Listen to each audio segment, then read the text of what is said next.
From Cali to Tally, it's time to wake up. WarChant.com is your ultimate Seminole sports source, and this is Wake Up War Chant. Now here's WarChant.com's Aslan Hudjavandi and Corey Clark.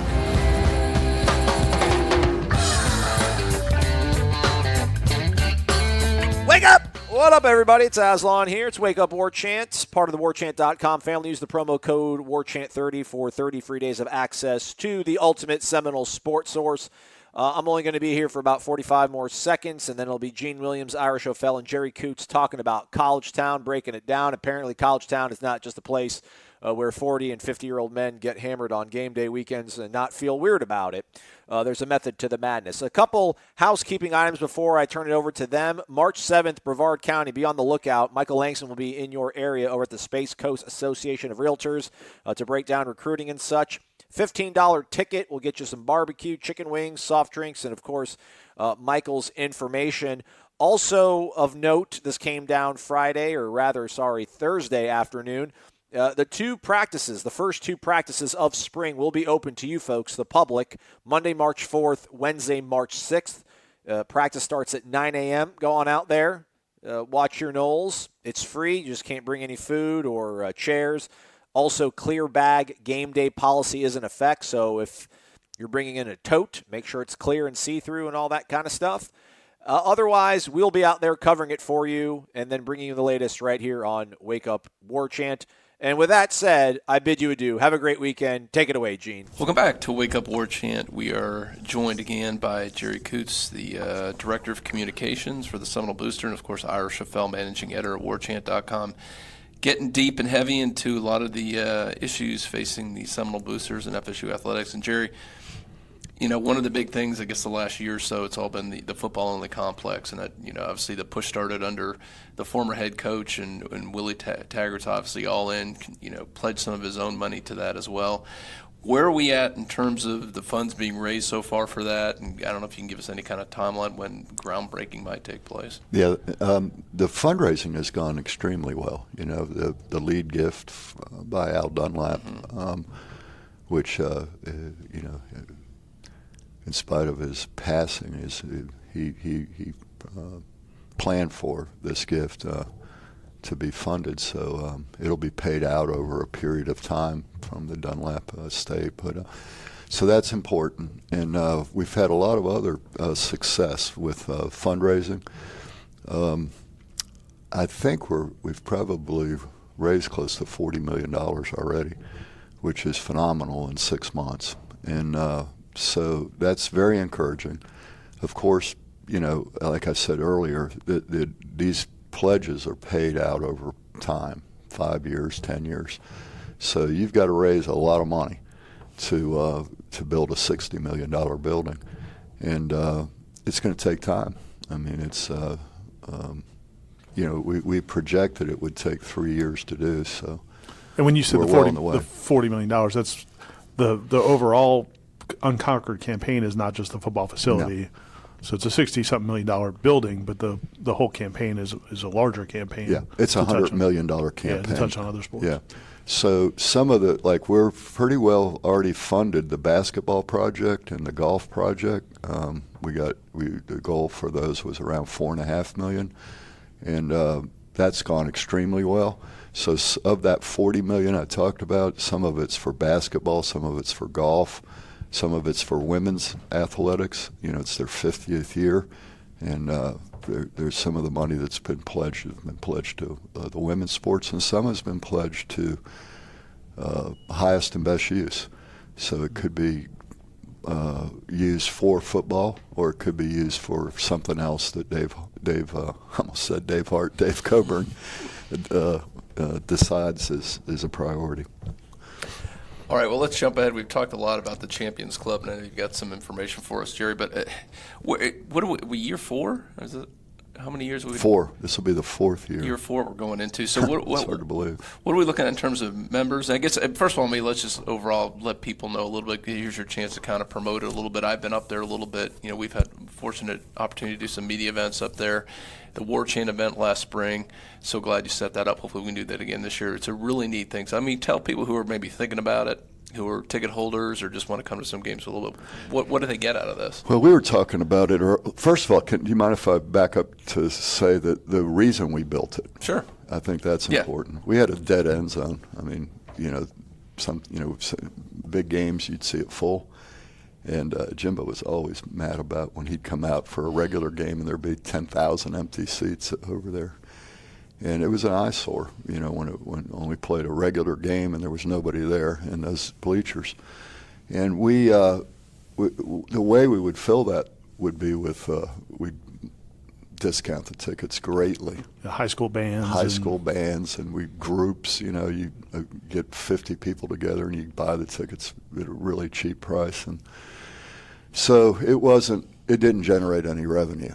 And so at the same time, we had to do major renovation to Doak, or not open. I mean, Doak was unsafe in terms of the foundation and the support structure.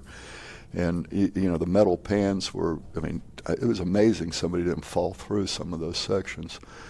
And so we had to do about almost $25 million, and the athletic department didn't have the money to do that. So by building the Champions Club, we were able to do a bond issue that would make all the repairs to Doak and build the Champions Club in that. It was an $80 million project. And so that bond is funded by sale of club seats. So athletics didn't have to put any money into renovation of Doak. It was all funded by club seat sales. So that was the reason, that was the need. Now, why did we want to do it? Well, we wanted to do it because, as we talked about earlier, fans are all about experiences now. They're going to come up to Tallahassee and they're going to spend $500 a night on a hotel. They'd like to have a nice experience. And if their wife isn't willing to come anymore because she's miserable, in the stands, we were hearing from our, non-renewing ticket holders that I'm not renewing because I'm not comfortable in the stands anymore. And you talk about me, I'm going to be there when I'm 90. The Champions Club allows a person who can't climb stairs to still come to home games. And so we had seen this at other places, Clemson and Florida, they did it. And so that's why we wanted to create an experience. And so we did. And it has sold well. Our fans, our renewal rate in the Champions Club is better than it is in the regular stadium. Our sales are better than it is in the regular stadium. And people like it. And I'm very pleased, because when we built it, you worry. You worry about it. People are really going to like it, and so it's gratifying to know that people do like it. Some of the benefits, obviously the air conditioning, of course, especially those noon games in September, there's no better place to be, obviously. Bathrooms, anybody who's gone to Doak knows what that's like when you get in those lines between everybody rushes in the quarters and having the bar and the food experience. Yeah. So to me, it was the project was mine. I had the idea and I brought it to Andy, and Andy, we brought in an architect, and so I was very heavily involved, with Andy in design and the architects. And what we wanted to create was an indoor-outdoor experience. You want the crowd noise, and you want so that was big. And one of the other design things I felt like is a lot of these things, they'll have one layer will be one price and the other layer will be another price, and I can't go. I don't want that. I wanted it to be interactive, that if you got a seat in the club, you can go hang out with anybody you want to. And so I wanted it to be open flow. And that has been, I think, one of the best things. Forget the air conditioning. The ability to go, during a game, when you go sit, and I don't want to sell against Doak Campbell, okay? But when I'm a season ticket holder and I go sit in my seats, I'm around 8 people for the whole game, And if the guy in front of me won't sit down, you know, and the guy next to me's cussing, you know, I'm going to have a miserable day. In the Champions Club, when that happens, I can go walk around and go, you know, find a happy place away from the guy who's analyzing every play every minute, you know. And the other end of that spectrum is a lot of fans have sat next to the same people for 20 years. That's part of the experience. It is. For some people, is they want to sit next to their buddies. Absolutely. And so, again, I'll never sell against the bleachers. But because of that, you know, culture, we have people call. I remember, never forget, some of the older listeners will remember Peggy Basil when she worked at Seminole Boosters. And people didn't buy from Florida State. They bought from Peggy, you know. They didn't give to the Boosters. They gave to Peggy. And Peggy would always say to people, they said, well, I want better seats. And Peggy would, you know, how do I get better seats? And Peggy would say to them, do you like the people sitting around you? And they would say, yeah, I've been sitting around these people for 10 years. Well, then that's the best seat in the house. You know, if I put you on the 50 and you don't like the person you're sitting next to, is it a better seat? She was exactly right. And you're right. And so, you know, you see some stadiums that do stadium reseats every 3 years. And we've talked about that here, that at some point when we expand the seats, you know, make them wider and more comfortable, you may be forced to do a reseat. And I think it would, I'm very scared of that because of the culture, like you said. We have people that they're sitting on the 20-yard line, you're not going to get them off the 20. They love it because they love all the people around them. With the Champions Cup, one of the things that you guys did, I don't know if you've done it every year, but I know you did at least last year, was the spring game. Yeah. And people could just, if you weren't a Champions Club member, you could buy.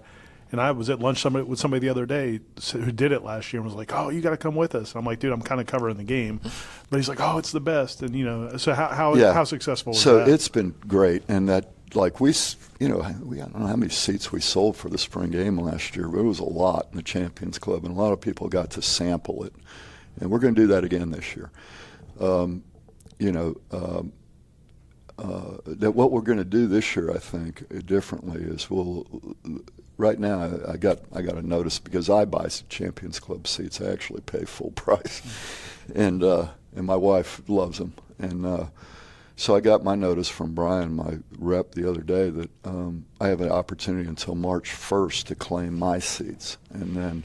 So I think they're going to allow us to actually sit in our own seat, you know, reserve basis, and then any that aren't claimed, they'll sell on a, open to the public. And what we do there is, like, if you're a Champions Club seat holder, then you can buy your spring game for like $40, and to the general public it'll be like $60. So there's a little benefit there to membership. But it's been, what I hear, you know, it's funny. My wife kept saying, "When are you going to retire? When are you going to retire?" Because that building that club almost killed me.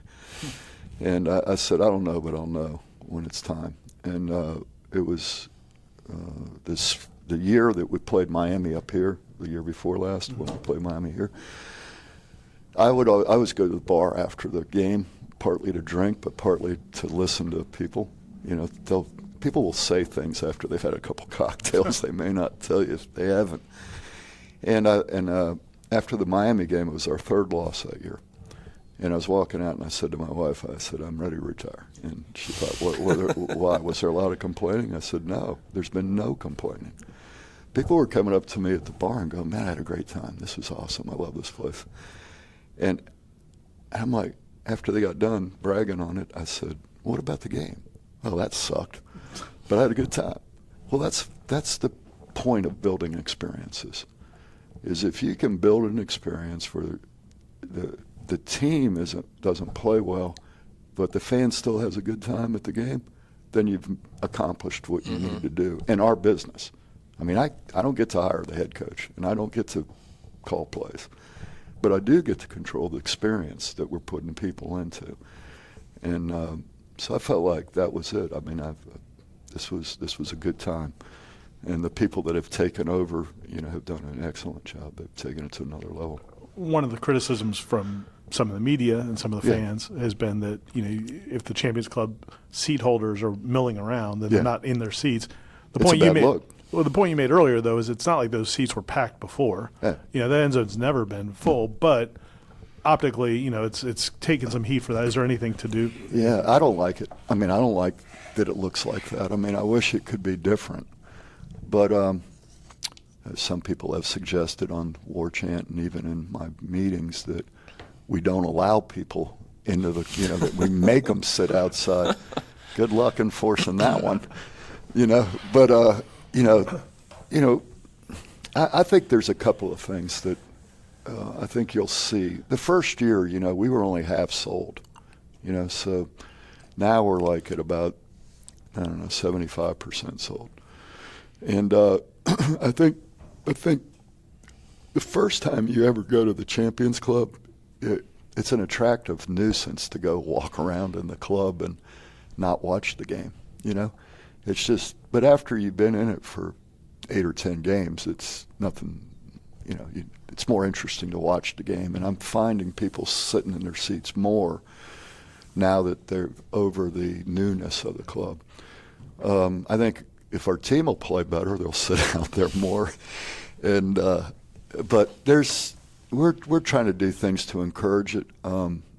As we get, like I said, to 75% this season, or 80% sold out,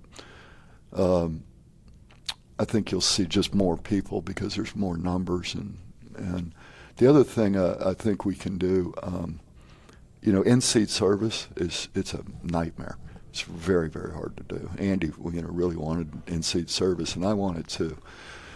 But it's easier said than done. And every stadium I've talked to, they all struggle to do it well. But we're putting more and more emphasis into that. And if I don't have to get up to go get a beer, I'm gonna, as soon as I get up to go get a beer, I'm gonna run into 5 of my friends, and it's gonna take me 30 minutes to get back to my seat.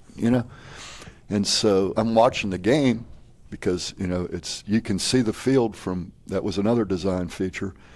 No matter where you're at in that club, you can see the field, except in the bathroom. And I'm joking here. I'm sorry, but in the design, I had it at one point that at the urinals there was a glass, thing where you could see out but not in, and we value engineered that out of the project, and that's my one regret. I wish that we'd have done that, but.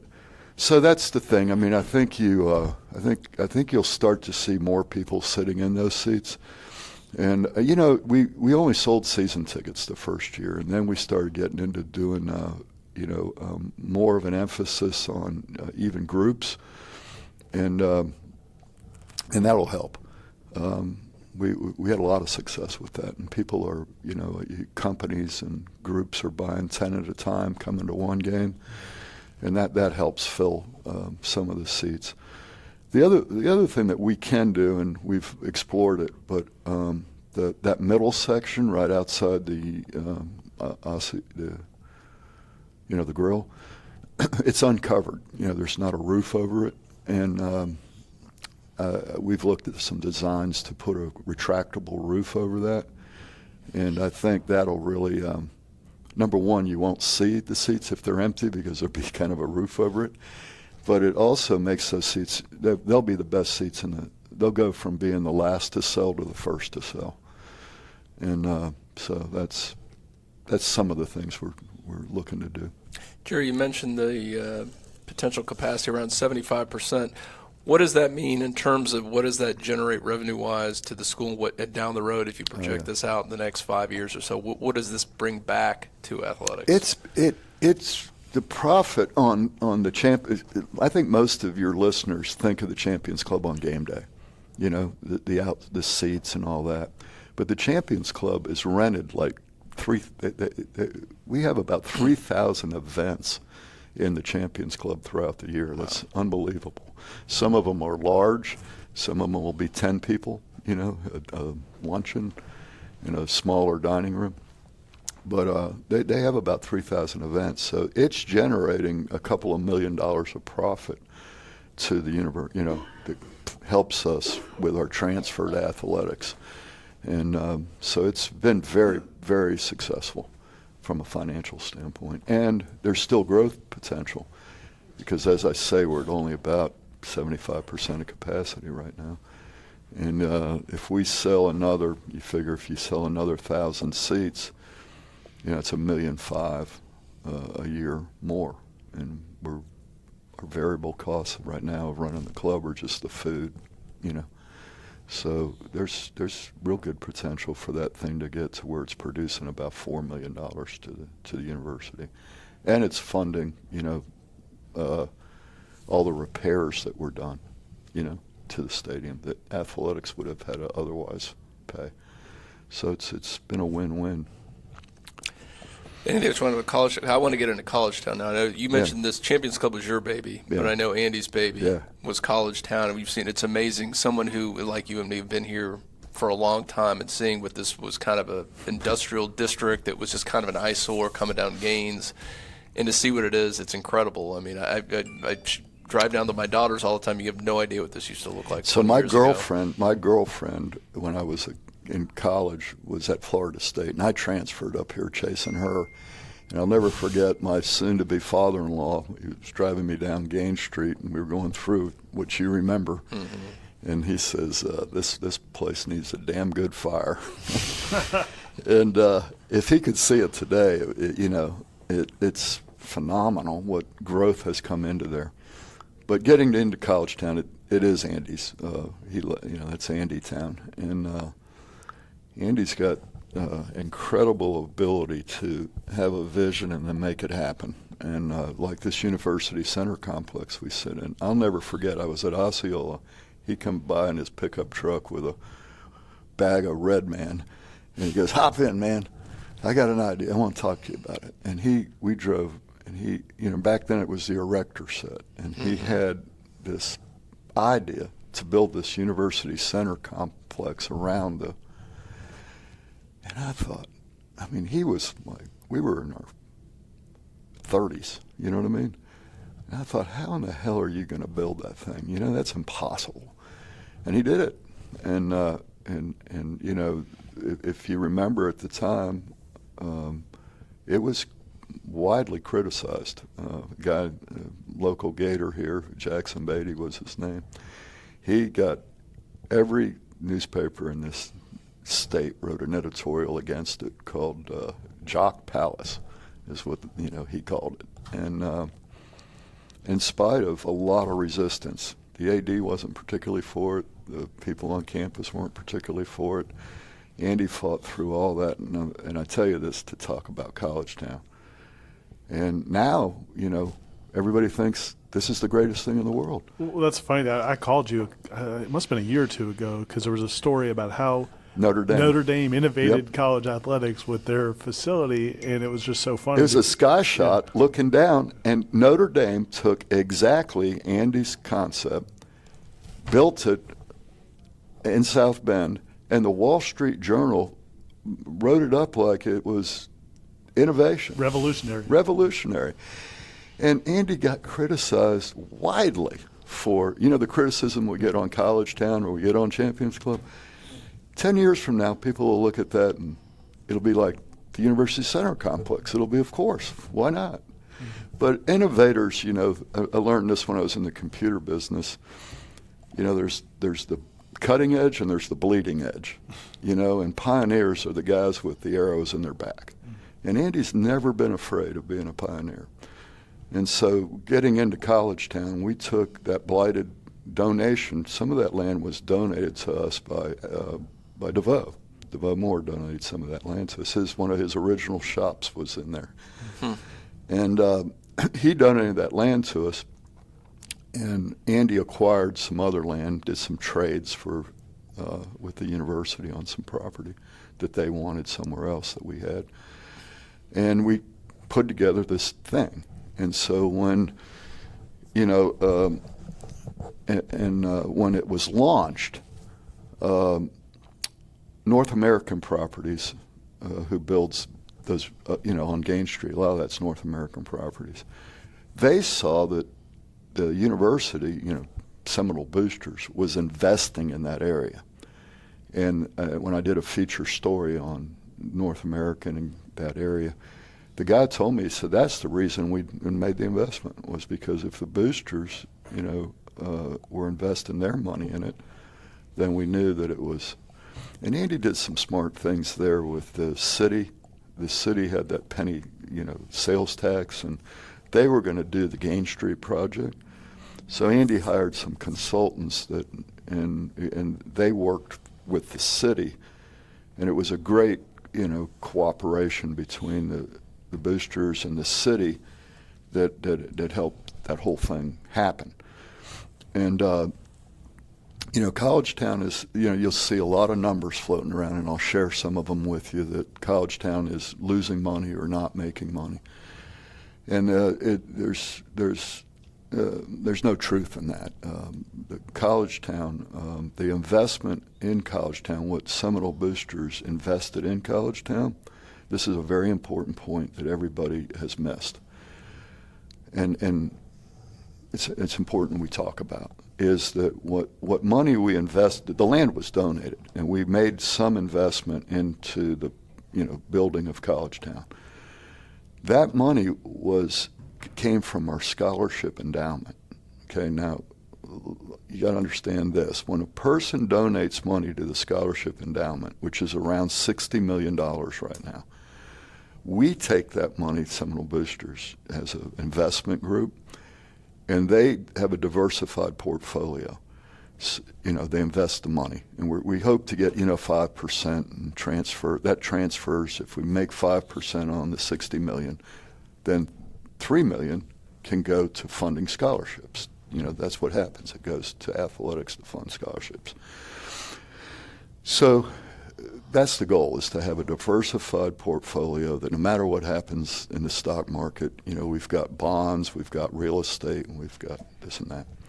So what Andy did is he came to the investment committee, that group, and said, I'd like you to invest some of the money, the real estate portion, in CollegeTown, and we'll guarantee you an 8% return or some guaranteed return. So the money that the investment committee, they make the decisions, and they decide, yeah, that's good return, and so they invested it into the CollegeTown project. That investment makes about, I think it's close to $1 million a year, and I think 960,000. I think it is in my numbers here. So that's an expense to CollegeTown, but it's earnings to athletics. Right. You see what I'm saying? So it led to the other thing. Jimbo, back when there was some, Jimbo wanted to build like the indoor practice facility. He wanted us to sell CollegeTown and use that money to build the indoor practice facility. Well, what's interesting about that, and we of course explained it to him, is when we do sell CollegeTown, and there'll come a day we will, that's an investment of the endowment. So any capital gains we have, if we sold CollegeTown and made $25 million on the sale of it, it would go into the endowed scholarship fund. It cannot be spent on anything other than, that was the donor's original intent. That money was an investment of that. Now, how that could benefit us if we did that, let's say we sold CollegeTown and made $30 million. Now you got $90 million in your endowment, and you make 5% on that. You're transferring to athletics $4.5 million a year instead of $3 million a year. You see what I'm saying? Yeah. So, but those people that think that we can just sell CollegeTown and use it to build the football building, they're mistaken, because of the donor's intent is it's scholarship money, and that's all we can use it for. So, does that help? Yeah, I think explains a lot of the stuff. And one thing I want to, every time I drive down there, I see a new complex going up, a new building, a new condo. What is there another phase? I remember you guys had a meeting with us a while ago about phase 1. Where are we at with that? Yeah, we just opened phase 3. Okay. And it's mostly residential. Phase 3 is. Andy did something again, pioneering. Instead of renting all the spaces out to students, he kept a floor, and he did it like he's been doing it like Airbnb. So some of your listeners who would like it, they could rent a room in CollegeTown for games and be right there. And it was very successful. So, of course, on weekends, football weekends, people are going to want to do that. But it's also good right now for legislative. And as a legislator, you stay in CollegeTown, you eat there, you live, work, play. And so that's been good. And he may do more of that with CollegeTown in the future. The student, what students are paying to live in CollegeTown is like way more than I could have paid. But it also has some unique. Andy's always testing things, and I think he was very encouraged by the experience people had that rented them this past football season. So he may on next year take floors of other buildings in phase 1 and 2 and make them to create rooms for game day. So I don't know. It's like you said, that's his baby, and he's got some really smart people that work on that. But no, here's the thing. I'd like to say one more thing about the financial part is when you look at numbers, a lot of, and I'm going to share all these so you guys can write about it, but a lot of everybody looks at the income statement. Well, what's it making? Well, $960,000 is going to athletics for interest payment. So that comes off of what your profit is, but it's still profit to athletics, to the cause. What they fail to do, I'm always amazed by this, is, I own a business, you own a business. You look at your income statement all the time, right? But you also look at your balance sheet. With War Chant, you're building equity. Someday if you ever sold War Chant, you're going to get paid on your balance sheet, And that's the part of this thing that's amazing about CollegeTown is we put this small investment into it out of the endowment, and everybody's building all around us. The value of that real estate is skyrocketing. And at some point in time when we sell it, it may be the way we totally fund the endowment. That investment is growing at a rapid rate. The other thing people don't realize is over the years, boosters they've got a lot of land has been donated to us. We own a lot of land. And we use it on parking. We park, your lots you park in that land's probably owned by us. And it's driving that land up in value. Mm-hmm. You see what I mean? I think we own about 25 acres in the area, and it's quadrupled in value because of CollegeTown. And that's just things that smart people just don't think about. Not to take you too far off CollegeTown, but the south expansion, the south corridor that's in the – do you guys own a lot of that land too? Yeah. So like the RV lots we own, and then there's land that extends. And when I say we, the boosters own a good bit of that. We own like lot 10 that people park in over off of Hayden Road. Mm-hmm. We still own Burt Reynolds Hall. We rent it out to students through property management. We now own the new football dormitory. Mm-hmm. All that land is appreciated in value because of CollegeTown. And CollegeTown was the catalyst for everything that's come up in there. But that south corridor, we'll talk about that in length if you want. That's really exciting for Florida State. And we own a fair amount of that. We own RV lot and some other parcels, not a lot, but the university owns a whole bunch of it. And it was surprising to me to sit in the real estate foundation meetings. I think of the main campus, we're the smallest main campus in the state of Florida, right? But when you consider the South Corridor, it's like the Florida Keys.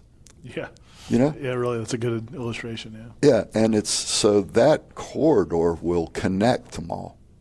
And so you've got Alumni Village, which is just, they tore it down, and it's a beautiful parcel of land. University owns that. That corridor is going to go through there. That land value is going to skyrocket. The golf course. The golf course, the nursery.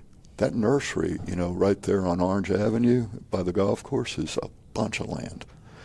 You got the Mag Lab. You got, all that research park. I saw some numbers at the chamber that just stunned me on what the job growth is going to be in the next 2 years because of the Mag Lab. It's going to bring like 50,000 jobs into town. Wow. It's incredible what's going to happen on that south corridor. And that's, an area I sat through the city commission meetings where, everybody got to express their concerns about there's environmental concerns because, we own Lake Bradford. The Seminole Reservation. Mm-hmm. The university does. The res. There's just the intramural fields out there. All that stuff is owned by the university, and it's all going to be connected by this corridor. That's the most exciting thing, and people just don't know about it yet. And I don't know that much about it myself, but at every meeting I've sat in, I've gone, wow, there's some really smart people with a great vision for Florida State University.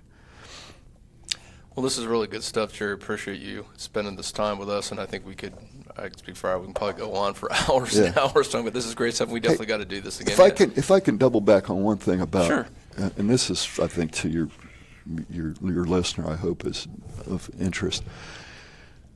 CollegeTown, Andy's vision for CollegeTown wasn't to make money, of course it is, it's always is, but it was to create an experience. You can remember when you went to a home game at Doak, man, you had the Palace Saloon, and that was it. And every place we would go, our fans would say, man, how great was, I wish we had a place like Athens or Madison, Wisconsin. We go out to Colorado, and they got, that bar and entertainment district. Wouldn't that be great to have?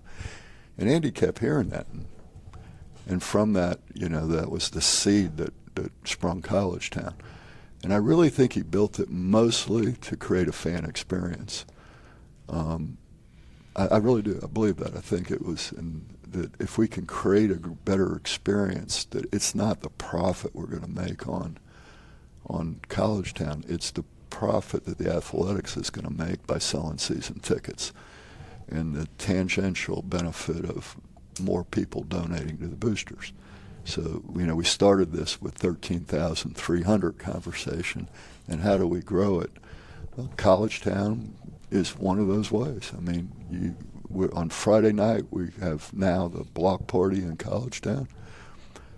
I love that thing, I love going down there, and because you run into all kinds of people you don't see during the year. Yeah, if you're a 22-year-old kid and there are places to go for entertainment in a college town, in any university town, but at a place like Florida State, if you were 40 or 45 or 50, you came back, you might not want to go to the bar, the Strip, or wherever. Tennessee Waltz, man. Yeah, it's not really your thing, but you can go to the block party on a Friday night. You can go to Madison Social or any of those places on Saturday. You can go.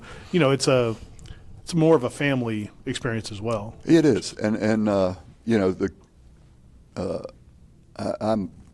I'm still 18 in my head, and I love going down there, and it's running into your old buddies, guys from Miami I haven't seen in a couple of years, or from Jacksonville, and that's what makes it great for me. And of course the college kids, come in there en masse, late, and they have their fun in there, and it's great to watch them having fun too.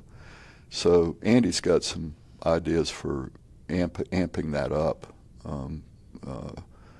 this coming year, this football season. He's got some ideas for some European tables on the street and some lighting, and so that you can have some to the wings on either side of the stage. There's not very many people there. They're mostly right in the middle, and so he's thinking of activating that with some VIP type seating, and so that guy's mind is it's constantly going. It's exhausting to work for. Hopefully he's not listening to this. Yeah. No, he knows. We've had a fun relationship. Sometimes we hate each other, and like any good boss. But I admire him for his vision and his ability to get stuff done. He's done a lot for the university. Great stuff, Jerry. Do you want to ask one more thing? Yeah, well, and I was just going to say we're going to follow up with some written content on the site. Yes. If you're listening to this, we'll also have some written content at warchant.com with some more information, kind of summarizing some of this, but also some more information that Jerry's going to provide. Detailed stuff on CollegeTown. I know that Jerry has some stuff for us that you can flesh out a little more. It's just you guys can do a good job of reporting it, and we want to be transparent about it. I think it's a good story, and people need to know it. 10 years from now, people are going to look back on CollegeTown, and it won't be a thing, But just like this University Center complex, it was a thing once, and now it's not a thing anymore. It's just beautiful. So that's how I see CollegeTown 5 years from now. It's people. They'll just part of the fabric. There'll be another project. There'll be another project that people will be riled up about. Yeah. But yeah. Well, I appreciate it, you guys. It's anytime you want to do this, I'm happy to do it. Yeah, we need to definitely do this more often. Thank you, Jerry. Thank you, Aslan, for producing this. Ira for coming out, and stay tuned for more compelling content on warchant.com. Thanks, folks. Warchant.com is the ultimate inside source for FSU football and recruiting. And now you can get in on the action for free for an entire month. Warchant.com is offering a risk-free 30-day trial subscription. Get full access to the #1 website covering the Seminoles just by entering the promo code WARCHANT30. That's WARCHANT30. Sign up and get in on the world's most active FSU message boards. Receive breaking news, stories from our award-winning staff, plus get exclusive interviews and videos. Just enter the promo code WARCHANT30. Warchant.com, your ultimate Seminole sports source.